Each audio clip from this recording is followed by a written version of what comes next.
You are listening to the USDN on the DSPN.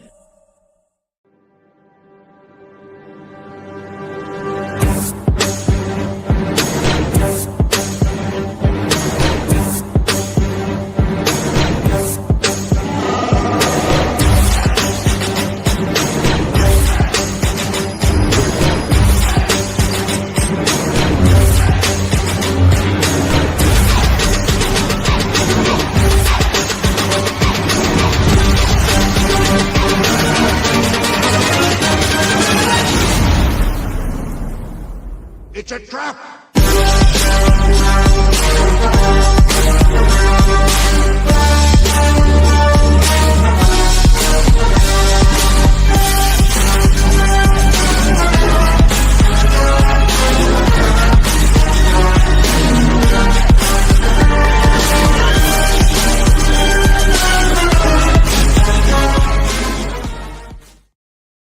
What is up, everybody, and welcome to the United States Department of Nerds, where we are for the people, by the people, and of the people. And for weeks now, we've explored the depths of fear through AHA, the horror anthology that's pushed boundaries across genre, cultures, and imagination. We begin with creators redefining what horror is. We stepped into stories where silence spoke louder than screams, and we witnessed body horror that challenged science, identity, and belief. We've uncovered folklore, mythology, and deeply personal storytelling rooted in truth. We saw creators bend horror into something human, something real. Each episode, each creator, each story built toward this moment. Because horror, at its core, isn't just about monsters. It's about choices, consequences, survival. And tonight we close the anthology with a story that blends cosmic isolation, sci-fi dread, and psychological horror into one final descent into the unknown. On a remote sand planet where greed outweighs morality, where survival is never guaranteed, and where some discoveries should never be unearthed. This is Artifacts. And tonight we bring down an AHA anthology to its exciting conclusion with creator Evan Johnston, diving into his sci-fi horror story Artifacts, a brutal, high-stakes exploration of survival, desperation, and the unknown. Ladies and gentlemen, the Council of Nerds is now in session. Evan, welcome to the council. Thank you, Chairman. It's been so nice to listen to this journey and learn more about the team at CHK. Like we have a Discord, and we had that call when things started. But I really, I feel like people, if you really want to learn about this anthology, like re-listen to the interviews that the chairman's already done, because I think they're a lot of fun. Particularly Chris Stull and Chris Mendoza. They're the editors and publishers for this, and they're a lot of fun. And I'm glad you brought that up, because as this is the finale of AHA, there will be a AHA, what's the word I'm looking for? Playlist added to the USDN YouTube channel. It's going to say AHA, that everybody can go to and check it out. I'm going to put it in chronological order for everybody, and you'll be able to check it out all in one spot and watch it all in one spot. I will include the long form and the short forms from that entire series within that playlist. So with that being said, Evan, who are you and what got you into comic books? Oh, wow. So I've always drawn kind of on and off throughout my life. And basically after college, I was looking for a job, and there were a lot of opportunities in publishing. And I started work as a typesetter for a small publisher in New York City, strangely called M. Evans, no relation. And I would typeset books, and then pretty soon I started working on covers. And later I started illustrating book covers, and that's kind of what I do off and on again now. Is I like to draw a book cover. I like to add visual elements to things. So for And all those ladies out there who are picking up covers of Werewolf Erotic Nights, that cover was done by Evan. He didn't deny it. He didn't deny it. I would not turn that assignment down. I'll tell you. But in terms of comics, I got into comics through my dad, who is still a collector. He's in his 80s, but he's never been the kind of Simpsons comic shop owner person. Like he always talks about the art, the stories, the themes, but he's never been like, Batman could beat up Green Lantern or anything like. And I've always really appreciated that about him. And he got into comics while he was in the Navy. He'd be on shore leave, and he just said he was impressed that you could buy all these stories so cheaply with like such amazing art. And especially in that time, like he's getting Kirby, he's getting the greats. Oh yeah. Hey Chris, what's up, Chris? Chris Mendoza, everybody. Great Chris Mendoza. He puts the K in CHK. I know comics seem to be more expensive now, but I do think for all the work that goes into them, there's still comparatively kind of cheap. It's also a different like process now. Like I think the laser printing and everything has that and the paper quality is playing a lot into the prices. So much. And during COVID, the scarcity of my God as well. Chairman, let's talk about that.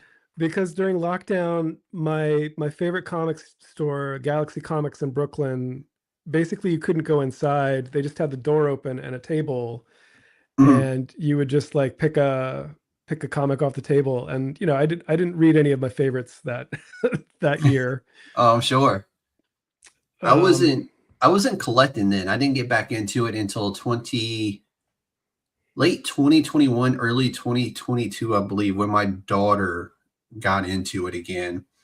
And then I just so happened to walk in and realized they're still making Spawn, and I kind of just like went with it from there, Yeah, I mean, I don't know. The title I'm into now is Hulk Smash Everything by Ryan North, and that's a lot of fun. It feels like an indie comic in spirit, even though it's like this, it's a Marvel publication. Anyway, like with my dad, I never had to buy my own comics because he had the best ones. He had like the Frank Miller, he had a lot of the Denny O'Neil Batman and the Alan Moore Swamp Thing. I remember that vividly. But the one that like really got to me was the Eastman and Laird Teenage Mutant Ninja Turtles. Oh yeah. And I would read those and I would try to draw them, and like it was so inspiring to see like an indie comic. I didn't have a concept of that. I knew it was like a black and white comic, and it felt like you could see there's just like two guys in the credits. So, dude, they were drawing that in, I think it was was it Eastman or Laird's apartment building? Like in his apartment, that's where they were drawing it.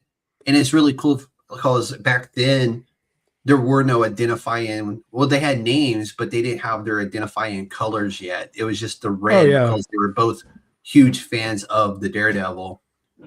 So I think we only knew the headbands were red from like the later covers, because like early on those covers were still pretty monochromatic.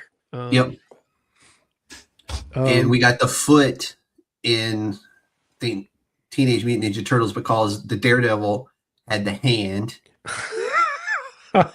So we got the foot in TMNT. So I love that story of Eastman and Laird, and they both seem like really, really cool, very down to earth dudes every time I've seen them on a panel or anything like that. So that they're on my bucket list. They're both on my bucket list of people I would love to meet, as well as Alan Moore, because his Swamp Thing is still some of the best Swamp Thing ever done. So I was part of a comic club with people who worked in publishing, and Swamp Thing came up, and people were shook. Like those stories are still very unnerving. Mhm. They're not like anything else. And I was trying to explain to my youngest kid like what Swamp Thing is, because he was like, what does he do? And I'm like, well, he's the spirit of nature. And I was like, I started to show him the Alan Moore comic, and then I was like, what am I doing? Like, this stuff is scary. Oh, that kid would have So, been having nightmares to this day. I mean, No, I love it. To me, like I always interpreted it as he was Mother Nature's mhm. Avenger. I know people didn't like the fact that he ascended to this like god level status within the DC world, but to me, I was like, he was meant for that. Like, where else was he supposed to go other than to this godlike level of power? Like, he could be reborn from a flower, from a plant, from a blade of grass. As long as Mhm. nature is there, he can revive himself. And that to me to this day is like one of the coolest concepts ever of like the way someone or something is reborn within the DC universe. And the fact that we're talking about this character this way is just such a testament Exactly. to the power of comics. Like, it, Exactly. it's something that pulls you in and makes you think about the world differently. Um, yeah, I mean, Swamp Thing. Dude, literally that's all you need. And what I love about it is he gave me one of probably one of my top 5 favorite characters. I know his character has a tumultuous writing past, but Hellblazer still, Oh John yeah. Constantine still one of my favorite characters. I know a lot of people didn't like the way he was done within the Sandman series with him being made into a female character, and I'm just like, but it makes sense that she's a descendant of John. Hmm. For me, it Yeah, made sense, and it didn't bother me that they kind of gender swapped them. Instead of having a John, you had a Joanne, I think is what they went with. I'm like, it didn't bother me. It worked for me. yeah. I mean, I think those gender swap. Uh, I mean, we call it that now. Who knows what we'll be calling it like 10 years from now?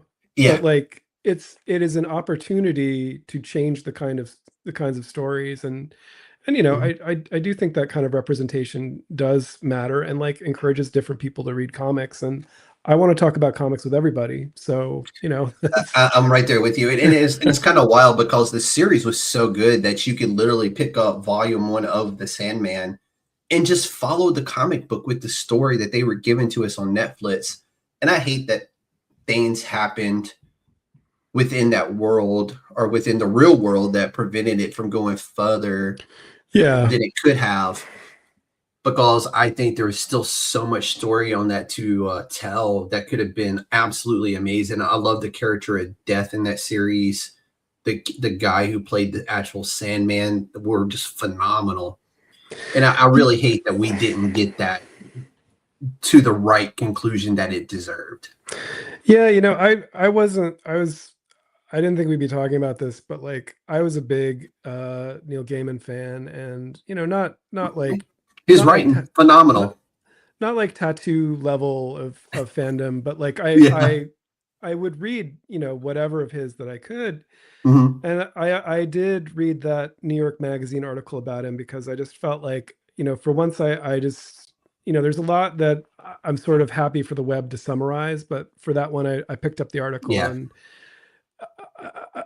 like it's horrifying. And like I would urge people to read that article just so that we don't kind of turn a blind eye to like what happened there, because I do think it's important. Yeah. No, But yeah, 100%. like, but I also feel, that's what we're losing, because someone can't treat people respectfully is like a great Yeah. story, and that's what everybody.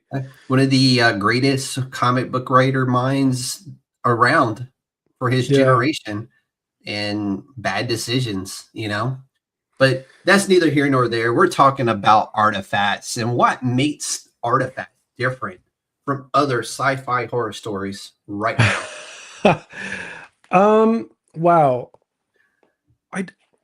I don't know exactly, because I was sort of pulled into writing artifacts. It was very sudden. I basically saw the submission info from CHK, and artifacts just kind of started. I just, that first panel, which I think you'll put on the stream for like the teaser of Val walking through the winds. That was the first thing I thought of when I knew that there was going to be an anthology.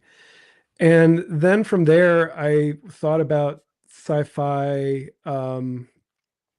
works that I like a lot. I'm very caught up with this 1960s movie called Forbidden Planet, and in London, there's a lot of comic shops named after Forbidden Planet, and I shop at a Forbidden Planet in New York.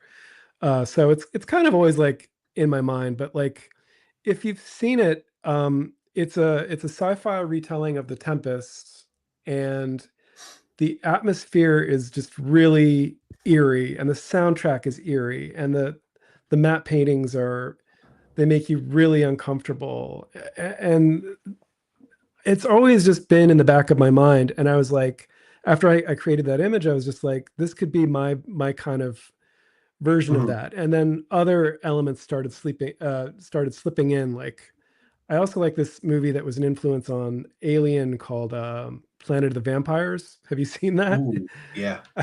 It's I mean, I don't know that it's great, but like, it has a lot of energy, and that same feeling of you guys shouldn't be here, and like, you're stuck on a planet where nothing is going to go right for you. And I actually think, read a short story not that long ago that was based on that. And it was really good. I wish I could remember the name of it. I can't even remember where I read the story. It was just a guy crash lands on this planet, and thankfully, like, a ousted member of the royal family on that planet of vampires helped him scavenge enough loose parts to get him back off the planet. But it was a whole ordeal, and it was really good. Oh, that sounds great. I'd read that. Yeah, and when I really think about it, like, I do like a lot of sci-fi horror, and I loved when, you'd find a sci-fi story in your EC Comics collection. The reprints would sometimes have a little bit of little variety. They're back. They got a current sci-fi comic book on the shelf right now. Really? Yep. I got to check that out. Yeah, and like, I feel like in the 90s we had a little bit of sci-fi horror. There was like, It was mainly just TV shows, or movies. But there was Event Horizon, which was yeah, dark. The new one. Read the new one. It takes place after the events of Event Horizon. There we go. Chris chiming in. Cruel Universe. That's the one, man. Well, Cruel Universe, is that the sci-fi one or is that the horror one? Because they have two. Well, they actually have three, because one of the characters from, I think, Cruel Universe, was it Cruel Universe or their horror anthology when they were doing, got her own book, her own solo run, which was the first time in EC history, I believe, that a character from one of their anthologies got its own comic book outside of the anthology world. That's rad. No, I love some EC comics and some Ani Press. Like, they're absolute. The Vault as well. Ignition. Bad Idea. So many of them. There it is. Catacombs of Torment. Yeah, that's the one. Hey, thanks, Chris. And Blood Type was the other one. Thanks, Chris, because my brain was farting on that one. But Blood Type was really good. I think it was written by Corrine. Is how you say her name, I think. I can't remember how you say her last name, and I don't want to butcher it. But shout out to her. Fantastic story.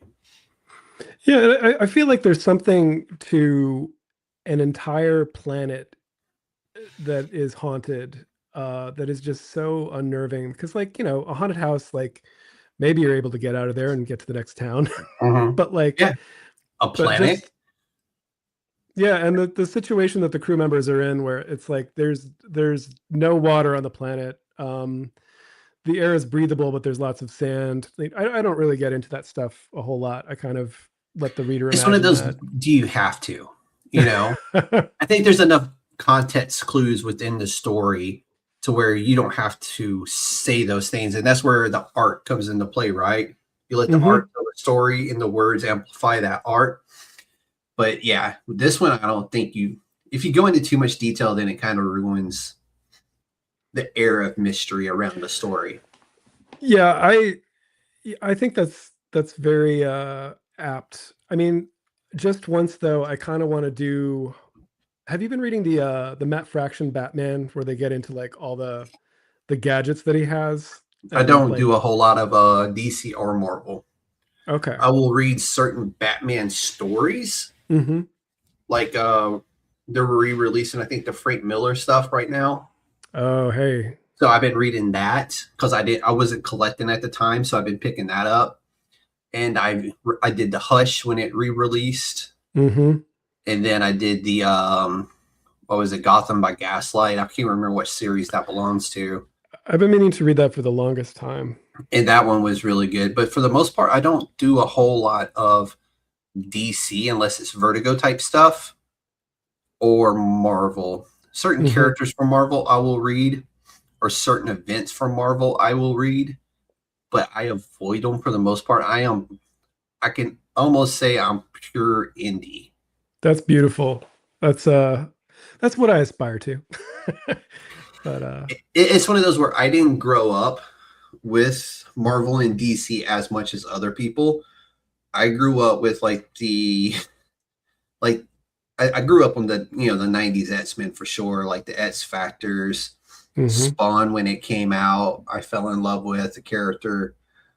And then when Image come out as a whole, something that kind of disrupted the entire game, I really fell in love with that because it was non-standard. It is very the big splash pages, the whole nine. That just kind of was like, it broke a mold, and I was like, I like things that break the mold. It's very hard to explain to people who weren't there, like how radical Image Comics was. And it goes back to what we were talking about earlier, like the quality of the paper and the spectrum of colors, and the fact that you're not seeing those gutters and stuff. Patterns. Yeah, it was really huge, and the industry followed them, which is also wild. It's still crazy to open up a Marvel comic book today and see them take advantage of the whole page, right? Because I grew up when they had white borders. Yeah. And it was like, and then when Image came out, where was the white border? They didn't have it. They were like, we're using the entire page. Oh my God. What's a gutter? We don't use those. The whole, just like, it was amazing. Well, and like they mostly, if you saw an ad in there, I feel like it was mostly promoting their own artists. Work. Yeah. And this is, I mean, this is why it's good to be indie, is like, you don't have to read a lot of like acne cream advertisements exactly in your books, or Rolex commercials. Like, I can't afford a fucking Rolex. Why do I want to see that in my comic book that I'm barely affording right now because they're all of a sudden $8.99? Oh my God. I don't want to see that. You've seen it? They have Rolex ads, and woof. It's kind of wild. But we're trying to attract a different kind of comic book collector. Yeah. Thanks. Yeah. Like, you're about to price out the normal man. Who are you, TKO Group, trying to sell tickets to WrestleMania? Come on, man.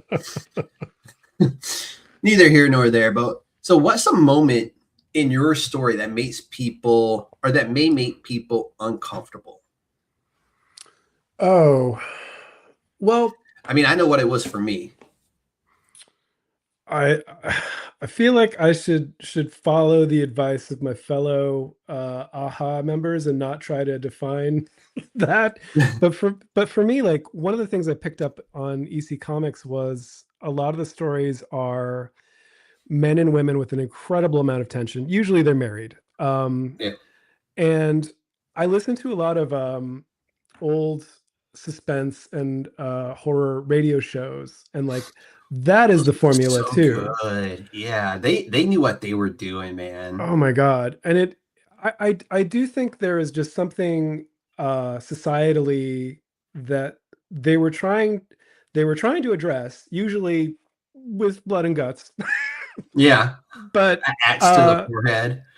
but there is like the little kid in me, like when I look at like page 2 or whatever, I'm like, I don't want them to fight. Like I don't want to see like these two, Yeah. you know, they're not romantically involved, but they are colleagues, and it is uncomfortable for me. What about you?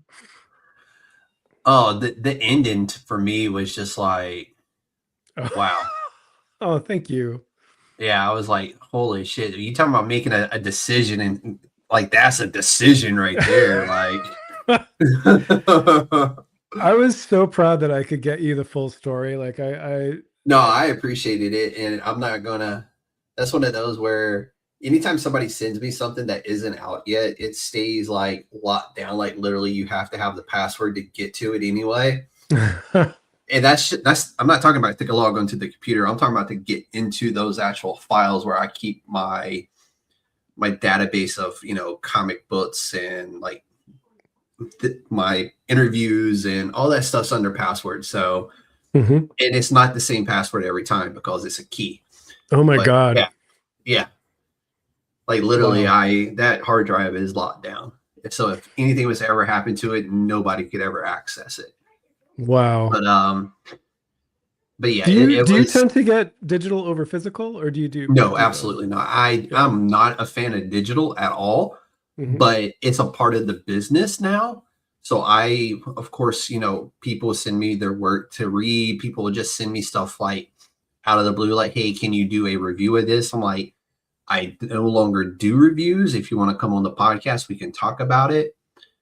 That's more of my world now. But before I started doing this on a full-time basis, basically, yeah, absolutely. I would write reviews, you know, here and there on people's work, but not no more. I would rather talk to the person and allow that person to take the counsel on the journey of their life and their career and kind of like what got them to the moment right now.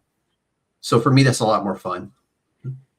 Well, I just really want to thank you for it, because it is very tough for independent artists to get a voice in this current climate. And, you know, I struggle to get my work shown through the various algorithms.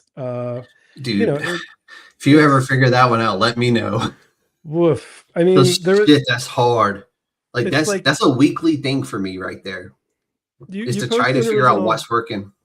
Yeah, you post something original and like the algo is just like, I don't like this. It's like, well, yep, it's what I do. Or you get told you're posting too much and you're like, yeah, I'm not telling my story, I'm telling their story. I want it to be seen, so how else do I get their work seen? But yeah, and speaking of stories, like the story of how this anthology came together, like I'm just glad that people, you know, can hear about it from you. If, you know, if they don't participate in the Kickstarter, guys, you got five days left. Like don't waste 5 days. Don't waste time. But like, we spaced these interviews out so good. Like this interview will be out probably Wednesday, which is 2 days before this ends, and it's just like really, really dope. And then like some of the shorts will continue to play a little after. I don't know if Chris are planning to do like a, you know, after the Kickstarter type of deal where you can still kind of support it if you want to.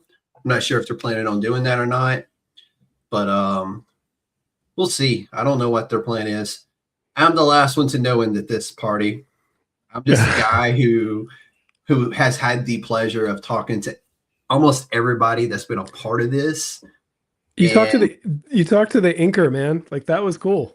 Like, dude, that was a great interview. Travis was such a fun interview, and I was so happy that I could introduce the world to what an inker actually is. Travis James, Inker Supreme. Like that was and really he's been cool like, he was sending me that the Superman he was working on, the Jim Lee Superman Spider-Man cover that he's been working on. Like he's sending me like updates to it. I'm just like, oh, I wish I could just buy this. But he I is really, really good. I really liked the interview with Jasmine too. Like I haven't So seen well that. spoken and so very, like, every answer so very well thought out. And I will say this in advance: I do not give my interviews to the person I am interviewing like other platforms do. Mhm. I don't do that. I am a proper journalist. I believe I have journalistic integrity at the end of the day. But I will never attack anybody on the podcast. I will never throw a curveball at them. So when you come on this podcast, you're literally getting a journey through your work. So the way she answered everything was just so very elegant and like well thought out. And she gave me some really great quotes on things. And I was just like, Yeah. you know, Yeah, and I thought, don't expect that from me. Like I can't. dude, we were just talking about Alan Moore and freaking I've got ADHD.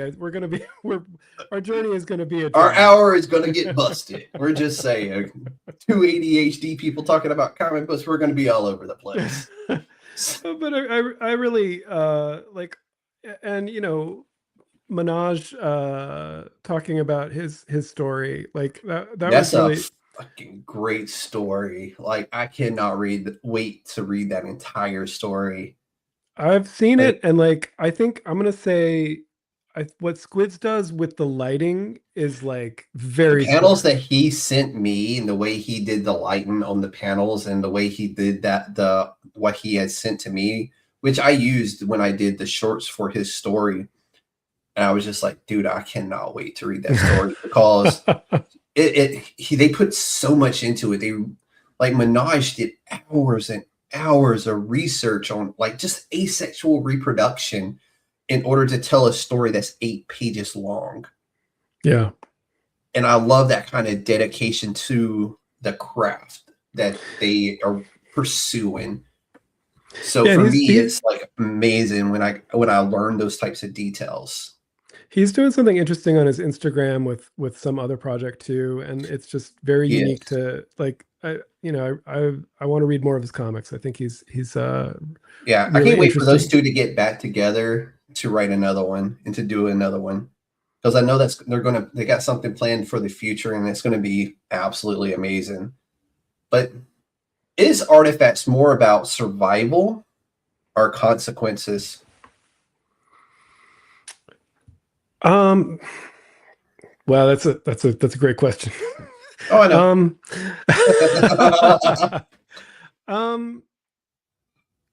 What I mostly thought about when I was working on Artifacts was I work as a freelancer sometimes, and with book covers, I know the job fairly well, but there's always Mhm. a lot that I don't know. And I'm not an intergalactic bounty hunter like Val, but I sort of can see, in this fictitious perspective, there's a lot that she doesn't know whenever she gets into an assignment, and Mhm. she wants out. That's why she's searching for these vessels on Threlka. Um, but there's always that thing you don't know, and it really is just the thing about creative work. And you were kind of talking about this when we were talking about your comic. Like you you don't always know what shape it's going to take Mhm. and like what's going to be involved. And that to me is kind of the story of Artifacts is what they didn't know just changed their lives forever. Mhm. So that's kind of where and I think, to your actual question, like it is a lot about survival and how scary that can be. Yeah, I think especially in that type of environment, because you're going into the unknown every time you go out, and you're going to a world that has no way of surviving on it without the supplies that you bring. Right. So that alone to me is just scary. And the planet itself is a monument to the failures of other planets Mhm. and people who have tried to collect these vessels. Like it's 7 pages, so I didn't get into the full ship graveyard of it, but there is a wreck that's encountered, and you get the feeling that people have tried this before and no one's been successful. Yeah. No, I like that whole concept. The whole concept of this story was absolutely amazing. But if you had to pitch artifacts in just one sentence that hooked somebody in instantly, what would that pitch be? Oh, wow. One sentence? One sentence. It could be a run-on. I'll give you a run-on sentence.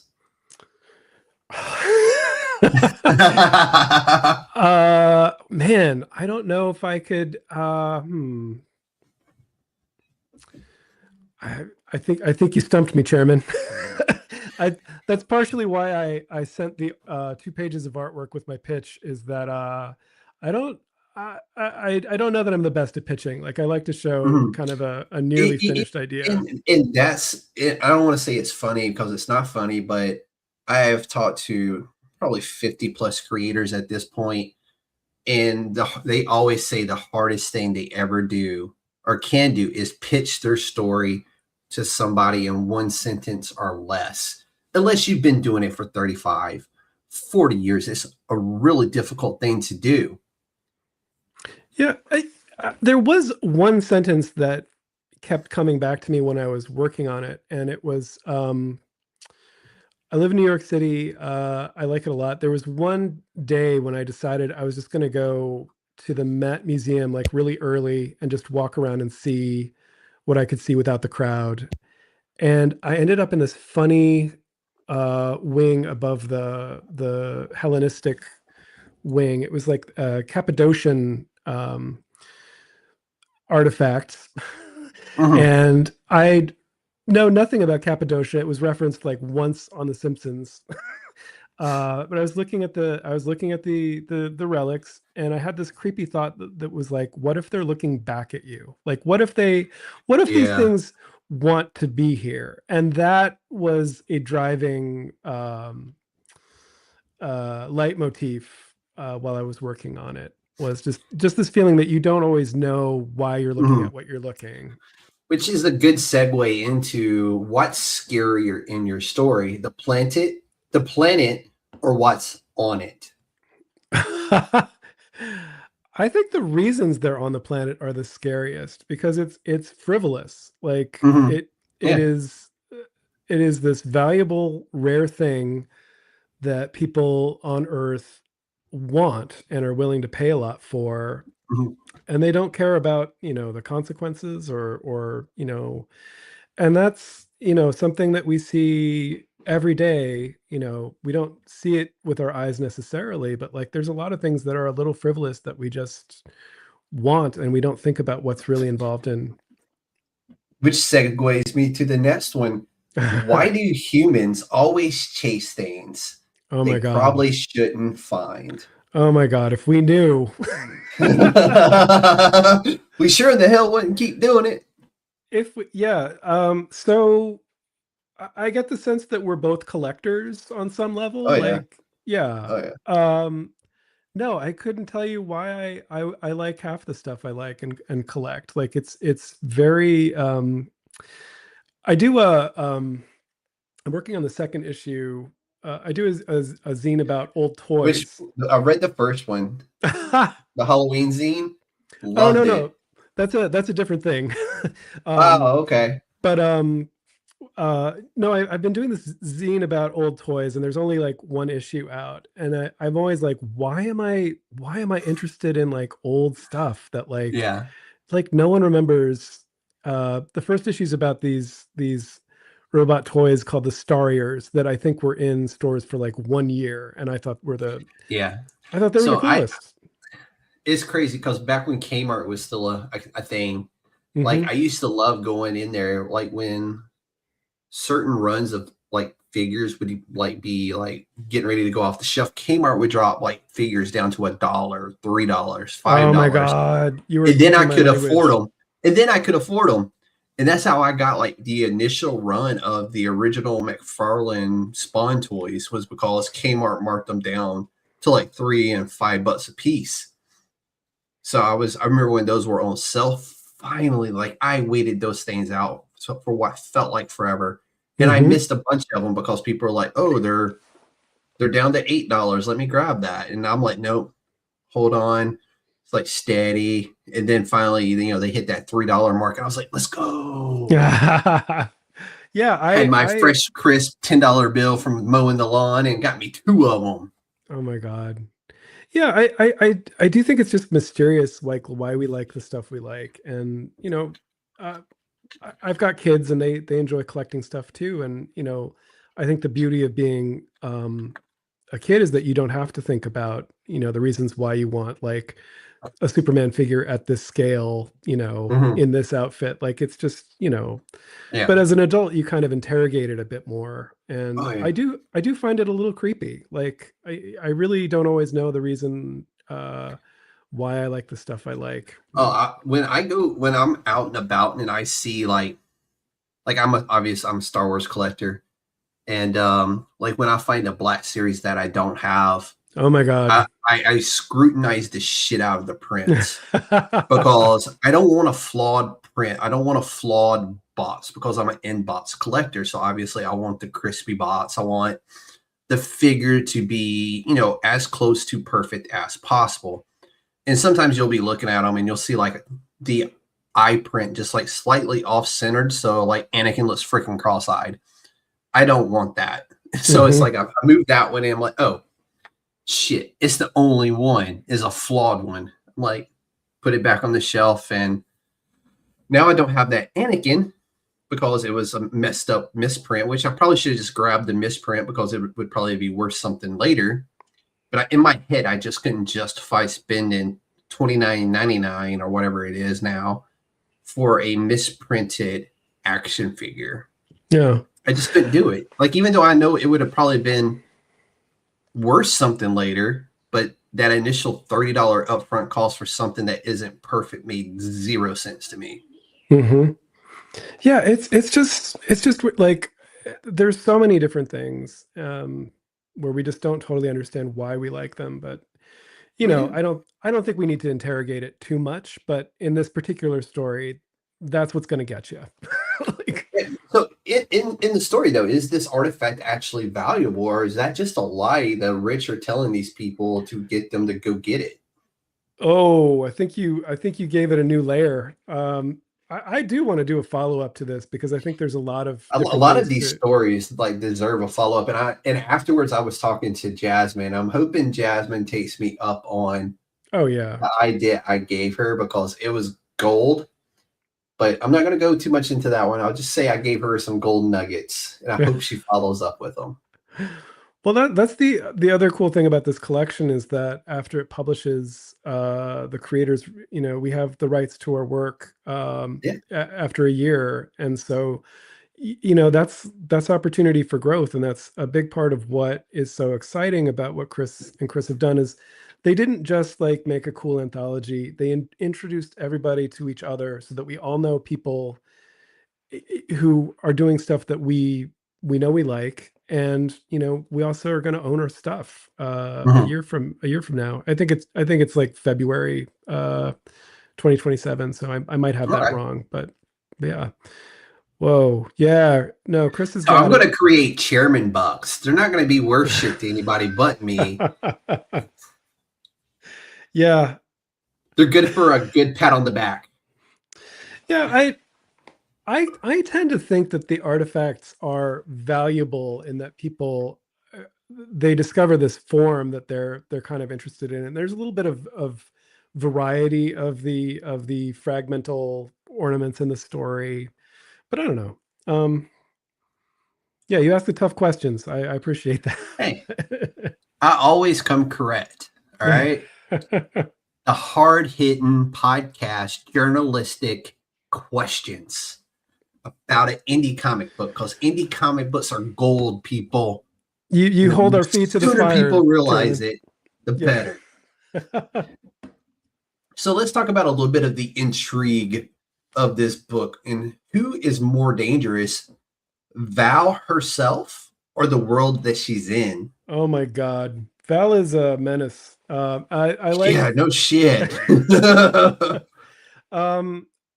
Val evolved from this character that I was writing for another. It was just going to be a zine, and I was just literally going to give it out for free. And it was, I feel like the space bounty hunters are always out there in science fiction, like not even just in Star Wars, but like I was watching. Here's an '80s horror movie for you. Critters has some. Oh, so damn good. Yeah, Damn. way better than I that thought movie. it was going to be. Like it had no business going as hard as it did for a 1980s critter flick. Yeah, and I feel like there's more of them than we think. It's kind of a great way to explore the solar system because this character has a reason for going somewhere where they're not welcome.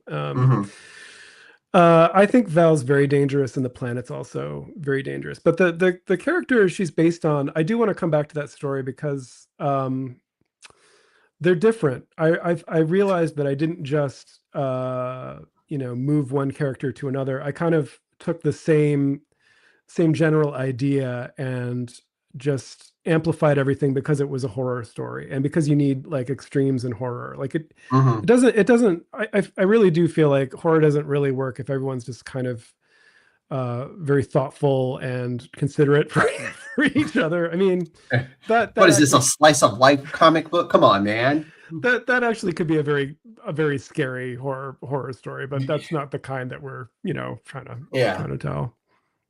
So does desperation make people reckless or honest in this case? Oh my God. I think there is a lot of honesty on that final page where man, I don't want to give too much away. Yeah, no. I feel like I have this big secret now because I've had the chance to read it, and it's like I want to ask other questions too, but I'm just like, ain't. Val gets some information that that helps her come to a final decision that I'm not sure she would have made otherwise. Like I would leave it at that. Yeah. So there's also Bree in this.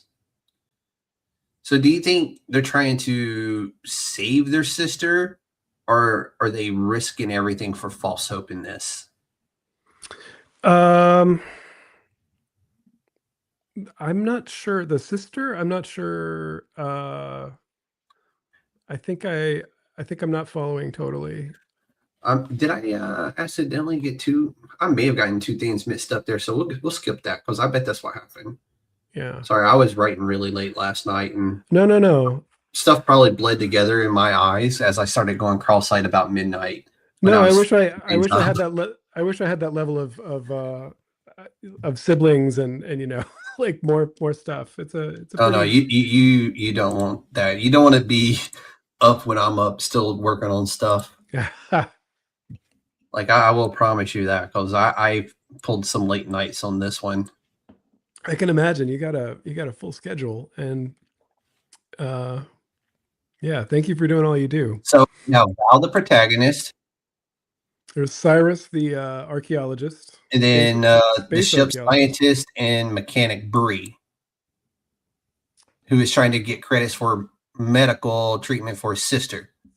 Oh my God! I think we we might have found a typo because that's supposed to be Val. Oh my gosh. Okay, so yeah, that was in the synopsis of the story that I had got from the team. Oh, I see. That's the synopsis versus the final work. Okay, that's probably yeah. Yeah, I think there was some shifting. I waited till after I was done writing before I actually read your story. That way I didn't have influence. I didn't want to have a whole lot of influences in the story or in the interview versus after I had actually had the chance to read the story. So again, I was up really late last night reading and working. So yeah. Okay. So no, I knew I had kind of branched off from the synopsis. So like, that's my bad. No, you're perfectly good because literally like My intent was just to take the synopsis of what I had and make this anyway. And then when I actually got the chance to read it, I was like, well, I don't want to go back and start messing with things because I don't want this to influence this. Mhm. But we will look past that since we know that now. And Yeah, I wanted to keep it pretty tight with like 2 characters, and then there's there's other presences certainly, but like it's Val and Cyrus. okay.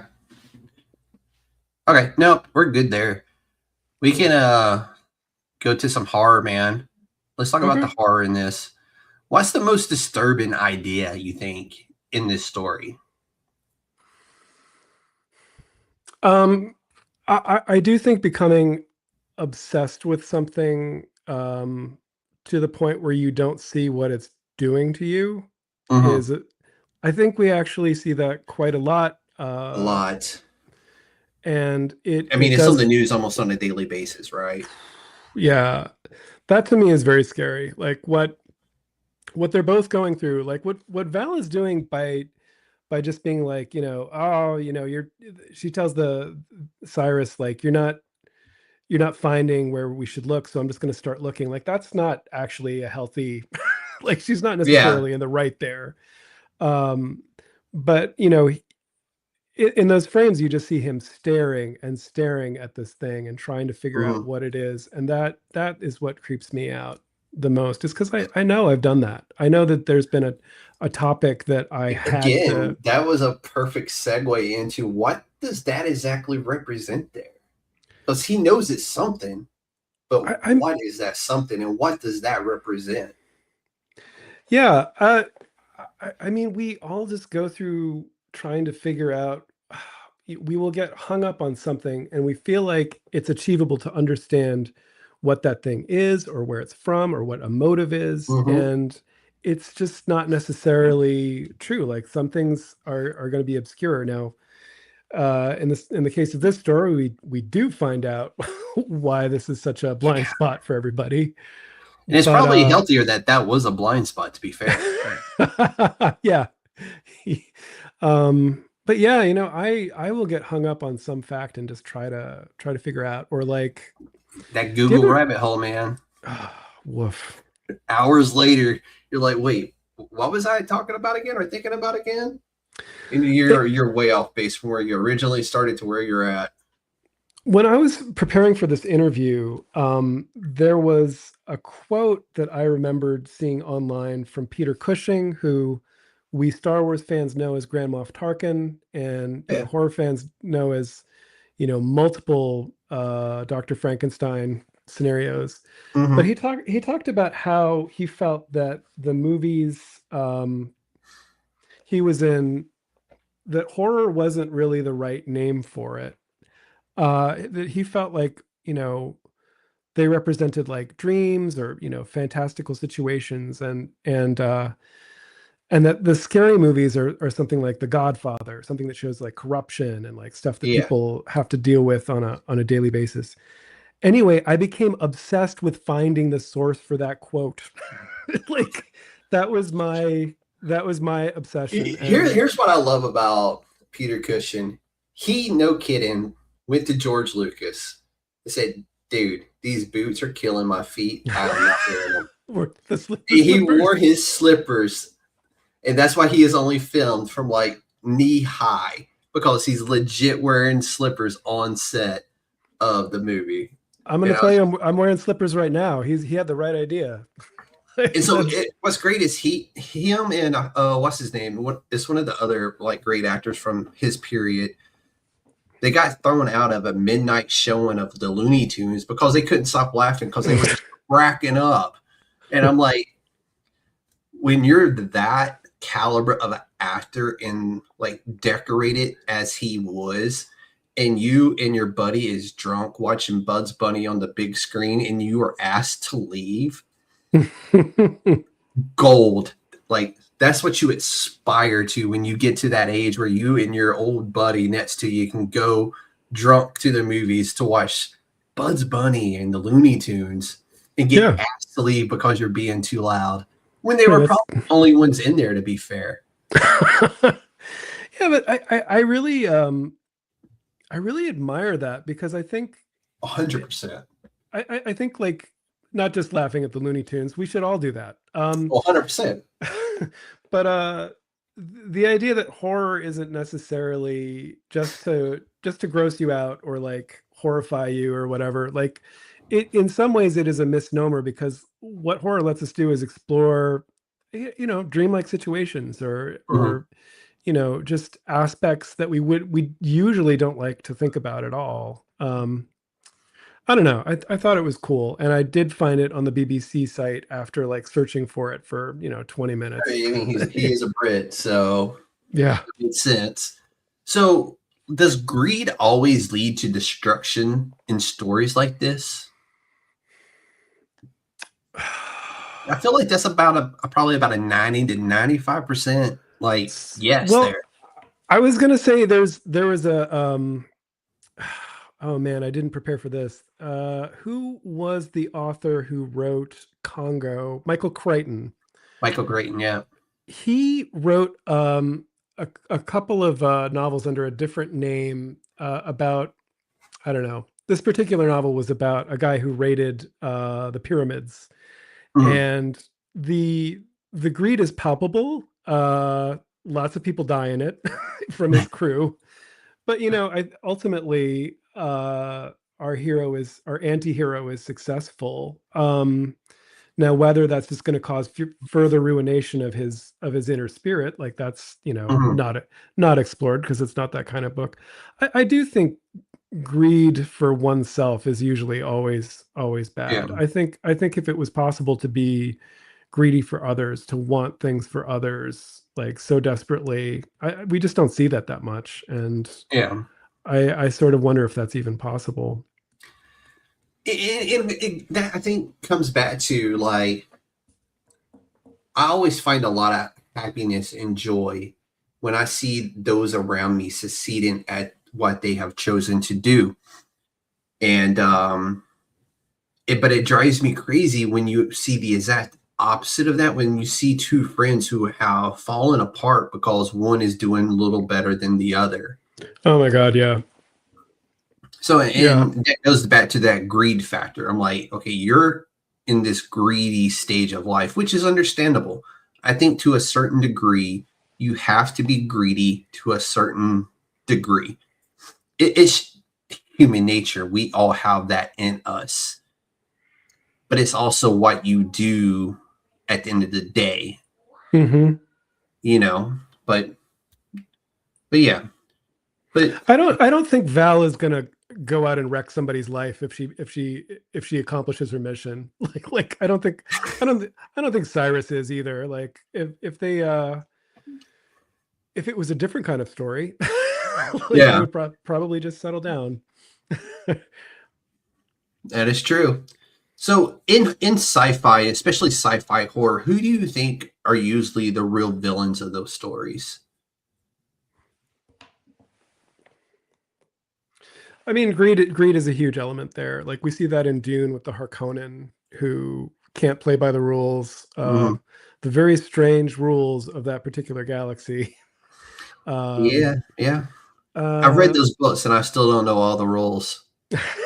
And we see that with the Empire in Star Wars. Like they're so obsessed with control, and that's, and in the comics and of course the Mandalorian and stuff, we see that they need that Mandalorian armor for themselves to make into currency because they just think it's cool and stuff like that. Yeah. So like greed is definitely the big bad in sci-fi. And if we think about other stuff like Star Trek, which is a very, the amazing thing about the Starfleet is that they're not greedy. They're just there to explore. And like for some reason, like Star Trek never resonated with me the same way Star Wars did. And I think that's the main reason why, is because there was no real conflict. I mean, there was conflict with the boards. There was conflict along the way, but not to the degree we see in Star Wars. And maybe that's just me being, I don't know, like maybe like growing up with the violent movies or what have you, but Star Trek never resonated with me because I don't think there was like enough like real conflict in it. It was more about the journey and the learning of the galaxy, which I take a step back to say I do really enjoy the new Star Trek series. Mm-hmm. Yeah, I mean, I've kind of come back to Star Trek off and on, and I like it a lot more than I did as a kid. Like it was a little harder for me to understand for the reasons that you're describing. And I think now if I went back and watched like the older stuff, I would probably enjoy it a lot more because at the stage of life I'm in.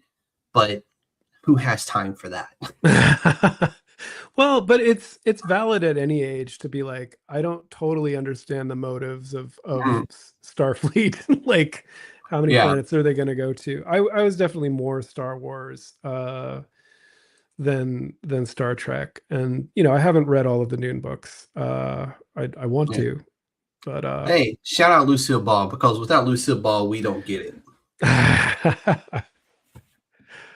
Is that true? Oh, right. Desilu. Yeah.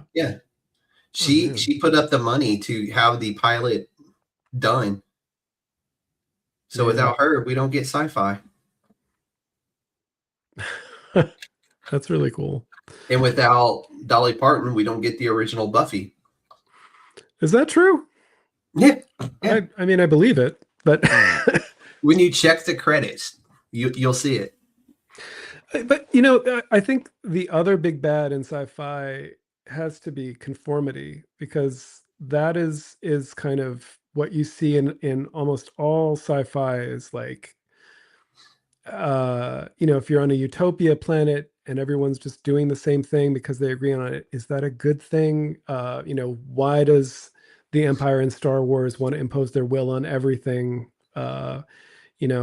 This idea of conformity, and I would even say something like iRobot, where all of the robots have those 10 rules. Is it 10? Yeah, 10 rules, yeah. But those rules are going to get interpreted in different ways throughout that book. And what I enjoyed about that is like the creator knew, so he had to create one outside of the system. Oh my God, yeah. I mean, I know a lot of people didn't really like that movie. The Will Smith. I enjoyed it. Plus, it had that really sweet audio R8. Yeah, I read the book when I was a kid, and it just made a huge impression on me. I was reading another sci-fi novel recently called The Chrysalids by John Wyndham, and the thread of conformity in there is just so potent. Like, I'm almost certain this was an influence on the X-Men.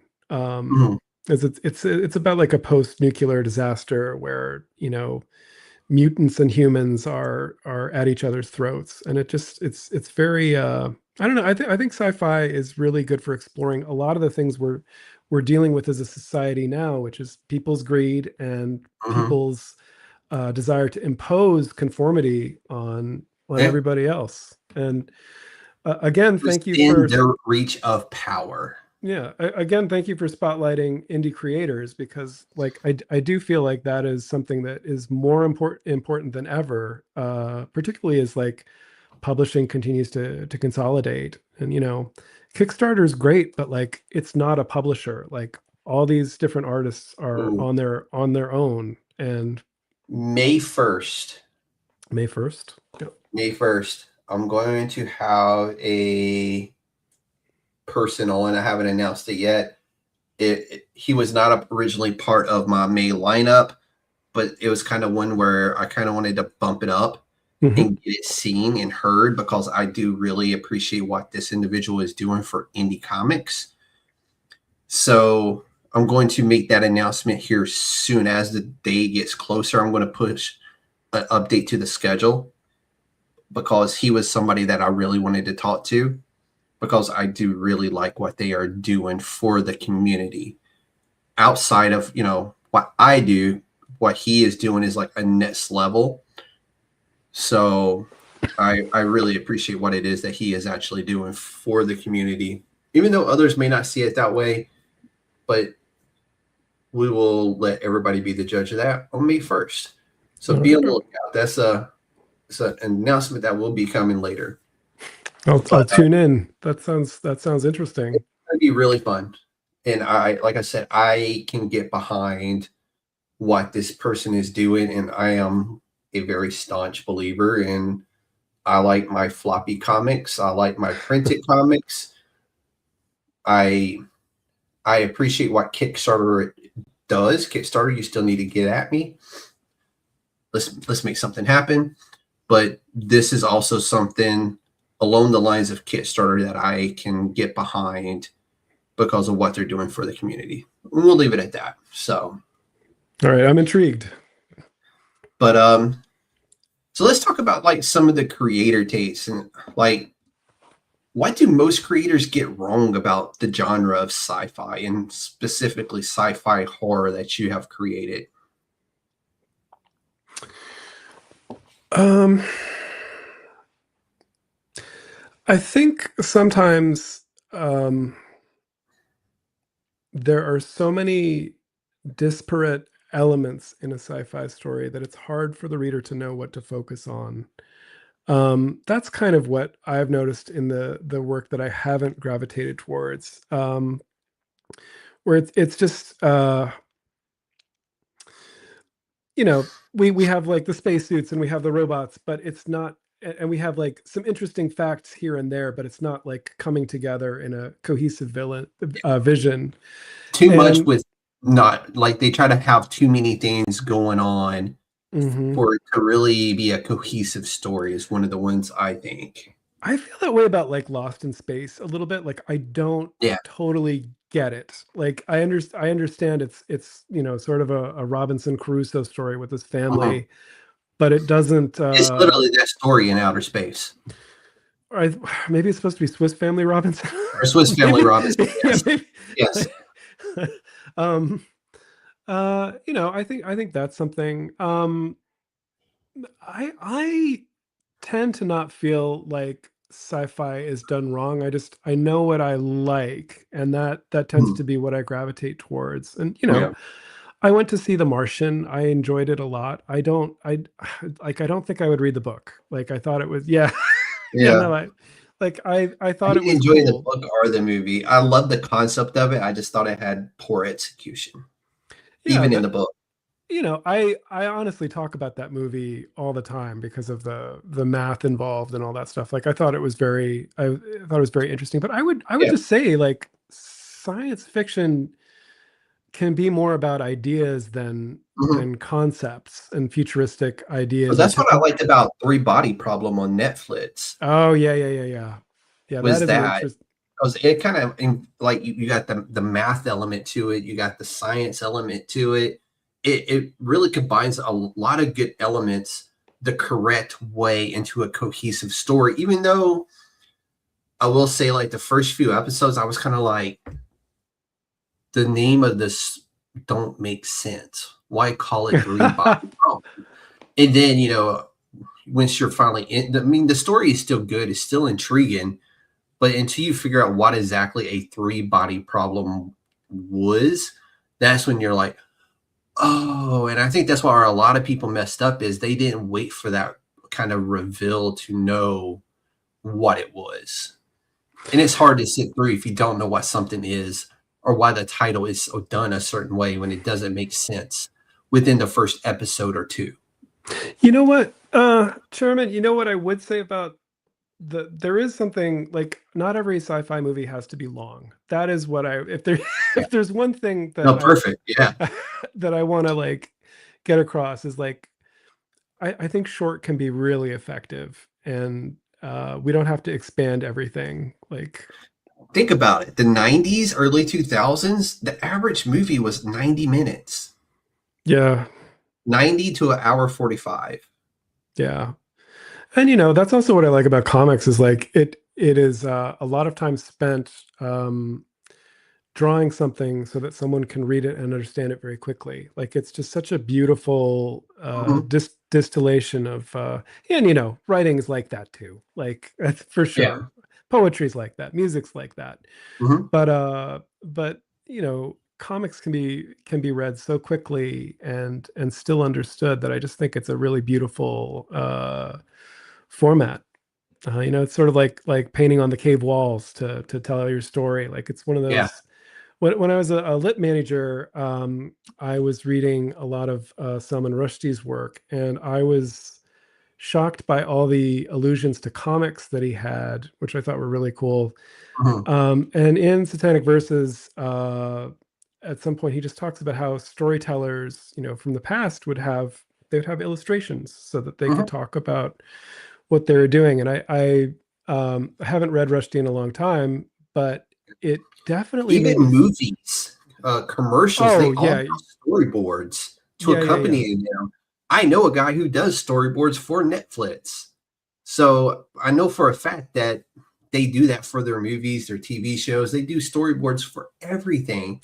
Yeah. And a storyboard is literally just an artist drawing the story.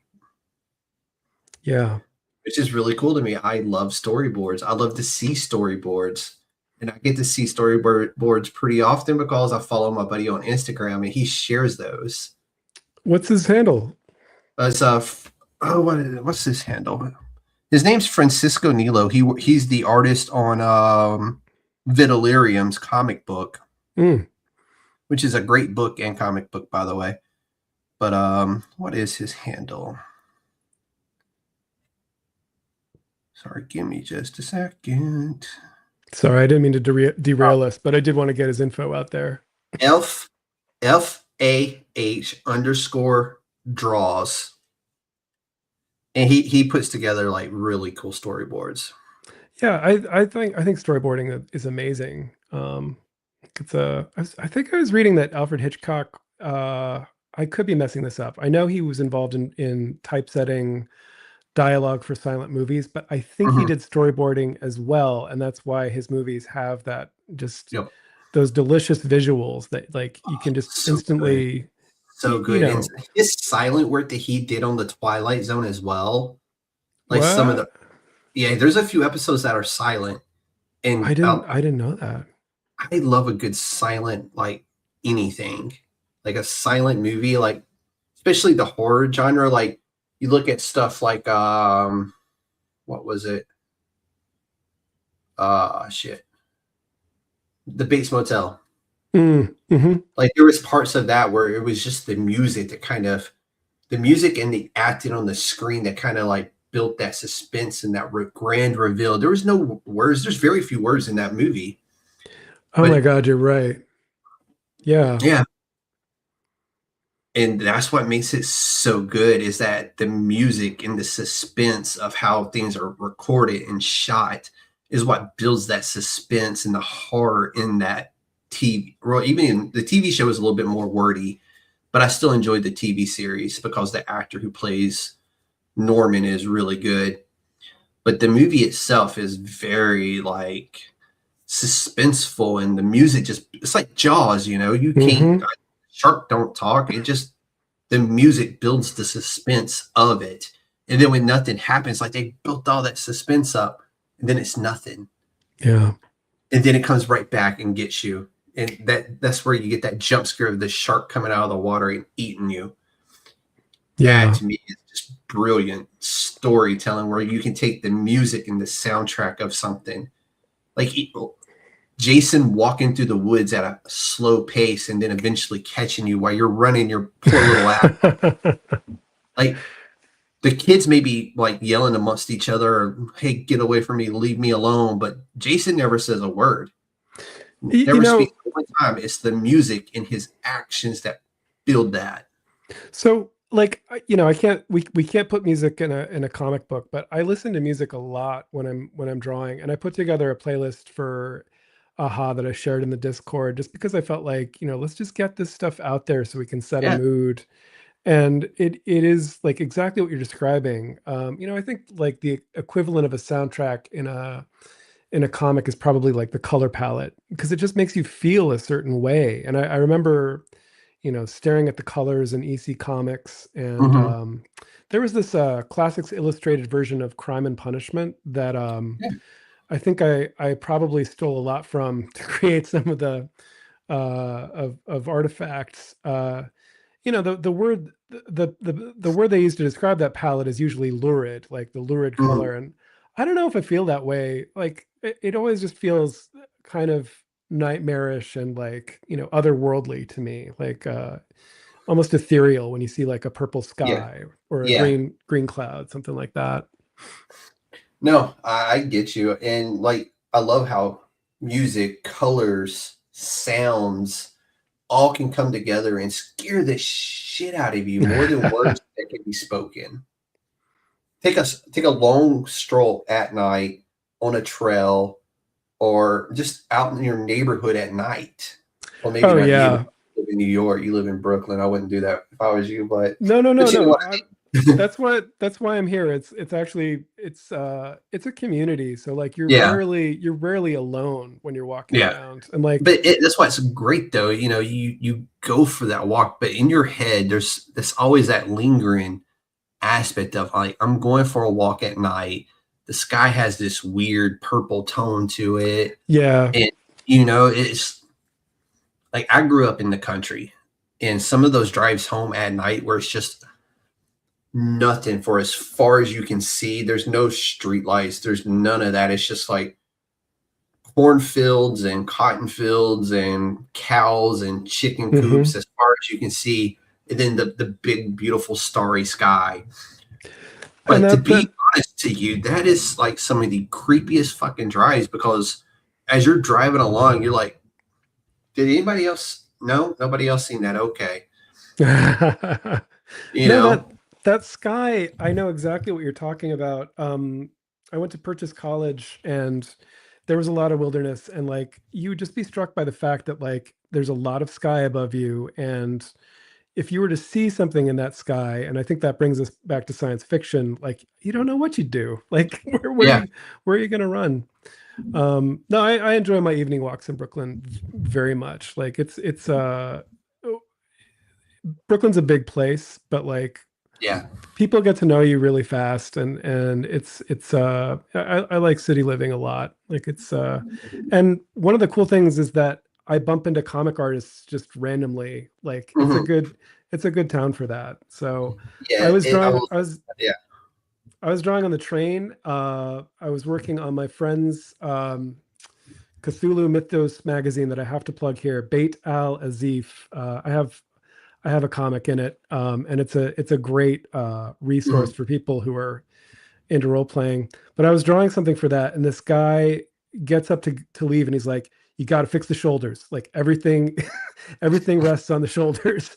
And I looked at it, and I was like, "Oh my god!" Like I was drawing this person with like a dislocated, like I hadn't noticed it because I was just I love drawing in public. Like it's a rush. You get encouragement, you get discouragement. It's a lot of fun.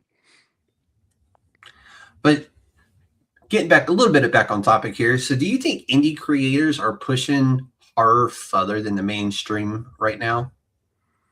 I think they've always done it, but I'm curious to what your opinion is.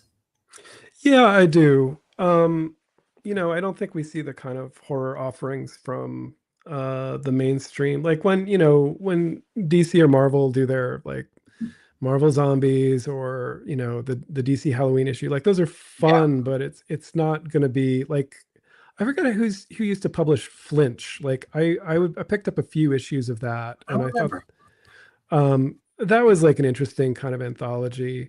But that's like, I was on the train today on our way to this meeting and thinking about how many great horror movie anthologies there used to be. We had Creepshow. We had Dead of Night. That always gets referenced. It's really old. It's really good. Tales from the Crypt. Oh, yeah. There's a lot of good stuff. And, the mainstream publishers aren't going to do that. So get yourself an AHA. Like that's exactly. Well, speaking of AHA, what made AHA different from other anthologies that you've had the opportunity to work on? I really think the vibe that Chris and Chris just carry kind of naturally, that that is a much different tone than because they're very friendly, and like the fact that they were like, no, just make a comic, like make a full Yeah. color. That's huge. Like Well, I do that Halloween every year, and last year was black and white. I And you like know, that, by the way. I love a good black and white. thank you. And and you know, it was like that because I wasn't sure, you know, what the costs of paper or whatever were going to be that Mhm. year, and like, and it's also fun. But the fact that they're just like, just do it, just make the thing that you want to do, and don't worry about it. There's no theme, there's no restrictions. Like that is a much different tone than we usually Yeah. see. Like you usually get like, can you write it about this topic? And it's like, of course you can, but Yeah. the opportunity But to then it's do it. not you, though. Like, you're not going to give a shit as much. Well, Like, oh, I you think gave me the topic. I don't really, you it's know. it's always you, but it is cool to just do something that you never thought you'd get the chance to do. And Mhm. it's crazy to me that it doesn't happen that often. So I mean, to be yeah. fair, if it wasn't for Chris and Chris being who they are, I don't think we get a team like Squids and Minaj telling the story they got to tell. I Or don't think we Duke get or Duke Electric and Migs. yeah, Like, I mean, Jasmine, Matt. I yeah. don't think we get these creators put together to write or draw whatever the hell they wanted. And No restrictions. that's the other crazy thing, is that they built a team. Like that is wild to me. Like again, I do Halazine.inc, but like uh you know, I basically get someone to do a drawing and someone to do a story. Like I wouldn't assemble a team to do that because I don't know how they Mhm. did it. They just did it. It's incredible what they have put together with this anthology, and I am like absolutely thankful for them giving me the opportunity to get a chance to talk to all of you, because this is not something that happens ever. And it's really not. Normally you talk to the guy who created Hmm. the anthology, who brought it together, but to be given an opportunity and access to talk to everybody involved, from an inker to a writer to an artist to a writer artist, you just don't get it often. And it's such a cool thing to get to do. And I'm forever thankful for the opportunity, and for Duke emailing me like, hey, would you be interested in doing this? And at first I didn't know like to what extent this would be, but I'm like so happy and so thankful that it was to the extent that it was, and to have access and to get to know all of you who worked on this that would come on the podcast. And I think I've gotten to talk to the majority of everybody. There's been a few who had to, whether they were sick or had family stuff come up that I didn't get to talk to, which open invitation, please, if y'all want to come back and talk about any of your other work, y'all know how to get a hold of me, right? But it's just not something that I, as a podcaster who works in indie comic books, gets to do often, if ever at all. And to have this opportunity from Chris and Chris was absolutely an awesome thing to get to do with all of you. I hope, I can say I've made, 8 good friends, 10 good friends, 15 good friends out of this, who, just brilliant creators who I honestly can't wait to see what each and every one of you does next, especially Jasmine, because I gave her some really good nuggets that I need her to go with. Yeah. Not to toot my own horn, but damn, I gave her some good ones that just fit well within that realm of the story that she wrote, which Gothic horror is just phenomenal stuff. But yeah, but I would just say, like, if you're listening and you like the sound of this, like, please back this book. Like, encourage 5 more days. Yeah, you got 5 more days. Encourage Chris and Chris to do work like this, because I really do think it's important, and I think it's great that we all had this experience of yeah. What's really cool about it is not everybody involved in this has wrote for comic books before. For some people, this is their first time writing as part of a comic book, or first time drawing. as part of a comic book or first time inking or whatever it may be.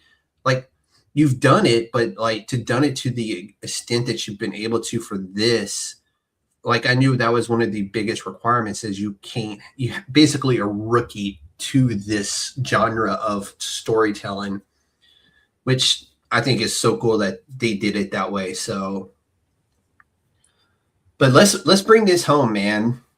Yeah, I'm sorry we went a little long there. No, I didn't know I was. Dude, you have to come back and we just have to have a rambling conversation. Two ADHD guys talking comic books about. Hey, I would love that. Yeah, we'll do it, man. Yeah, it'll be one of those shows where, like, since I'm going to a lighter schedule starting next month, we can just like have a random Tuesday where we could do this. You guys missed our conversation about black cats, and yeah, exactly. How they tend to chat a lot. Yeah, they're chatty little creatures. We just like fresh meat. Yeah, I can run many different directions with that one there, buddy. Oh, but we're not going to do that. That is not this type of show. But Evan, tell everybody, like, where's a good place for them to start if they want to discover more of your work?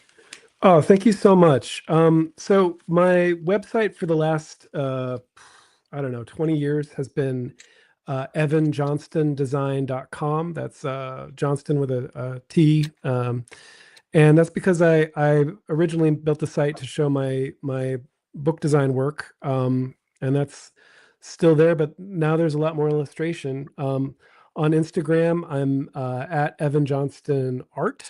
And there's a new social network for art artists that I wanted to tell your listeners about. It's called Kara.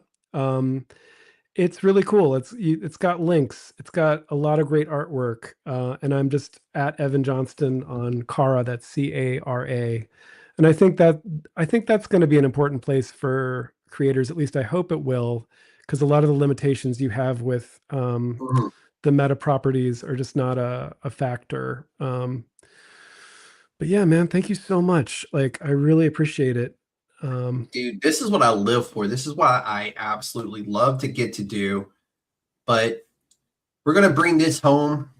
Evan, first off, thank you for coming on and closing out AHA with us, man. It was a blast to talk to you. And like I said, I think we need to do like one big show with bring back as many people as we can and just really wrap this up. That would be really fun to do. But over the past several episodes, we've explored what horror truly can be. Not just monsters, not just fear, but stories really rooted in the human experience. We've seen horror through silence, through science, through folklore, through the body, and through belief. And now we've seen it through the unknown. AHA wasn't just an anthology. It was a showcase of what indie creators are truly capable of when they are given the freedom to tell stories that matter, stories that challenge, stories that disturb, and stories that stay with you long after the final page. And that's what we do here at USDN. We shine a light on the creators pushing boundaries and building worlds and redefining what indie comics truly can be. So to every creator who is a part of AHA, to everyone watching, listening, and supporting indie comics, this is just the beginning. Make sure you like, follow, and share this with all your friends. And be on the lookout for the playlist that will have all these phenomenal episodes within it, with all these creators who are just absolutely amazing. Shout out to Chris one more time. That's Chris with the K for that last one, for allowing me to do this and for bringing all these great artists and writers together to write AHA and to draw AHA and be a part of what has to be an experience. So there's still 5 days left on the Kickstarter. The link is down in the description for the book. Go give it some love. I promise you will not be disappointed. There's 8 stories. There's got to be one that will appeal to you, if not many. But, ladies and gentlemen, this has been the USDN Podcast, where indie comics come to life. Ladies and gentlemen, the council is adjourned. Y'all be safe and happy Monday.